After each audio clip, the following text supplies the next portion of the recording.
নেপালে আজ থেকে 5-6 বছর আগে একজন মাত্র নেপালিকে এরকম বিএসএফ গুলি করে মেরেছে। তার প্রতিবাদে সারা নেপালে এমন আন্দোলন হয়েছিল ভারতের বিরুদ্ধে, এমন আন্দোলন যে ভারতের যিনি ডিফেন্স মিনিস্টার রাজনাথ সিং তিনি পাবলিকলি মাপ চাইতে বাধ্য হয়েছিলেন একজন নেপালিকে হত্যা করা। কিন্তু দুর্ভাগ্যের বিষয় যে আমাদের মধ্যে ওই দেশপ্রেম নাই, ওই সাহস নাই, যে আমাদের প্রায় প্রতি সপ্তাহে মারার পরেও আমরা নীরব আছি, আমরা এখন পর্যন্ত কিছুই করতে পারি। তো সরকার কি করতে পারে? একটা করতে পারে যে আন্তর্জাতিক ফোরামে এ ব্যাপারে তারা আওয়াজ করতে পারে। আন্তর্জাতিক ফোরাম বলতে আমি ওআইসির কথা বলি নাই। মুসলমানদের দুর্গতির একটা বড় কারণ ওআইসির মতো আজ পর্যন্ত গাজায় যে ওআইসির ভূমিকা, আমি একটা আর্টিকেল লিখেছিলাম বছর 3 আগে যখন আমি তুরস্কে নির্বাচিত ছিলাম, যে গাজায় ওআইসির খবর রচিত হয়েছে। গাজার গণহত্যার পরে ওআইসির আর কোন মানে কি বলবো, এর আর কোন সম্মান, আর কোন কিছু অবশিষ্ট নাই। তো সেই জন্য ওআইসিতে বলে লাভ নাই।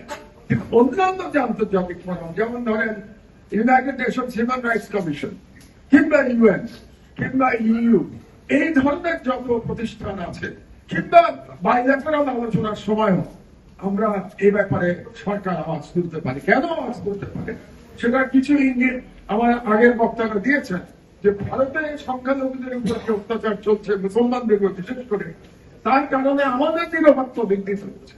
কারণ যতটাই হোক আমাদের সবাইকে তো সব সমাজেই কিছু সমাজ বিরোধী শক্তি থাকে, কাজে ভারতের এই মুসলমানদের উপর অত্যাচারকে মানে ছুটা করে এখন বাংলাদেশে যদি সংখ্যালঘুদের উপর অত্যাচার শুরু হয়, তাহলে তো আমাদের নিরাপত্তার জন্য এটা একটা বড় হুমকি। কাজে এই বিষয়গুলো আমরা কিন্তু সকল বাইলেটারাল আলোচনায় আমরা তুলতে পারি। সকল বন্ধুরা যারা যারা ভারতের উপর চাপ সৃষ্টি করে এই কাজটা সরকার করতে পারে। একটা আপনাদেরকে এক্সাম্পল দেই, এই সপ্তাহে মোদী গেছিলেন নরওয়েতে ভিজিট করতে। সেই নরওয়েতে যখন তিনি নরওয়ের প্রেসিডেন্টের সাথে জয়েন্ট একটা সংবাদ সম্মেলনে তিনি বক্তব্য দিয়েছেন, কিন্তু কোনো প্রশ্ন নেন নাই। নরওয়েতে প্রশ্ন যখন দিচ্ছিলেন না, মোদী কিন্তু কোথাও কোনো প্রশ্ন নেন না। তো যখন উনি প্রশ্ন না নিয়ে চলে যাচ্ছেন, কোনো প্রশ্নের জবাব দিচ্ছেন না, তখন একজন সাংবাদিক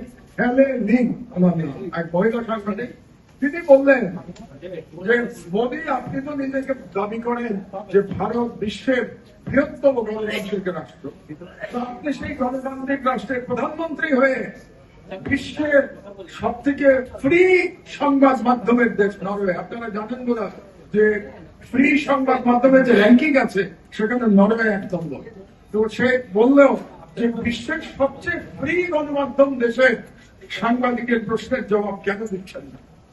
এই কথা শুনে মোদী মাথা নিচু করে স্টেজ থেকে নেমে চলে গেছে, কিন্তু প্রশ্নের জবাব দিতে পারে না। সুতরাং আন্তর্জাতিক ফোরামে যদি আমরা এগুলো ওঠাতে পারি, তাহলে মোদীকে কিন্তু বিদেশে গেলেই এই প্রশ্নের মুখোমুখি হতে হবে। কিন্তু আমি সরকার এবং বিশেষ করে পররাষ্ট্র মন্ত্রণালয়কে বলবো এটা এই ব্যাপারে কার্যক্রম নেওয়ার জন্য। 2 নম্বর আর একটা করতে পারে, বাংলাদেশে আমি মনে করি প্রচুর ভারতীয় নাগরিক আছেন যারা বেআইনি ভাবে এই দেশে কাজ করছে, তাদেরকে খুঁজে বের করা প্রয়োজন এবং এদেরকে খুঁজে বের করে এদেরকে পুশব্যাক করা প্রয়োজন। কাজেই তাহলে ইন্ডিয়া বুঝতে পারবে যে পুশব্যাক শুধু তাদের অস্ত্র না, পুশব্যাক আমাদের অস্ত্র হতে পারে।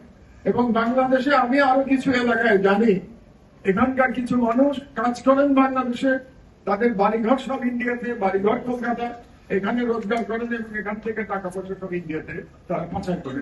হয়তো পরিবারের কর্তা বাংলাদেশে আছেন, পুরো পরিবার ইন্ডিয়াতে আছে, এরকম বহু পরিবারকে আমি জানি। তো সেগুলোকে আমার মনে হয় বাংলাদেশ সরকারের তাদেরকে চিহ্নিত করা দরকার।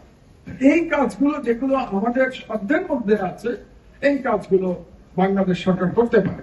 আর এছাড়া ভারতের সাথে যখন দ্বিপাক্ষিক আলোচনা শুরু হবে, দ্বিপাক্ষিক আলোচনা হলে প্রতিবারই আমরা কিন্তু ভারতের মুসলমানদের অত্যাচারের বিষয়টা আমরা উঠাতে পারি। সর্বশেষ আর কিছু না পারি, ভারতের নির্যাতিত মুসলমানদের জন্য একটা মরাল সফরটা তো করতে পারি। এটা আজকে আমরা একটা অনুষ্ঠান দেখছি এখানে। এটা তো এক ধরনের মরাল সফর, এবং এই ধরনের অনুষ্ঠান যদি আরো বৃহত্তর পরিসরে আমরা করতে পারি তাহলে তারা আরো মরাল সাপোর্টটা পাবে। তো সর্বশেষ আমি আবারও জনগণ, রাজনৈতিক দল এবং সরকার তিন গ্রুপের কাছে আমি ঐক্যবদ্ধভাবে ভারতীয় হেজেমনির যে থ্রেট এটা মোকাবেলা করবার আহ্বান জানিয়ে আজকের এই অনুষ্ঠান আয়োজন করবার জন্য আয়োজকদের ধন্যবাদ জানিয়ে এবং আমাকে আমন্ত্রণ করবার জন্য কৃতজ্ঞতা জানিয়ে বক্তব্য শেষ করছি। আল্লাহ হাফেজ।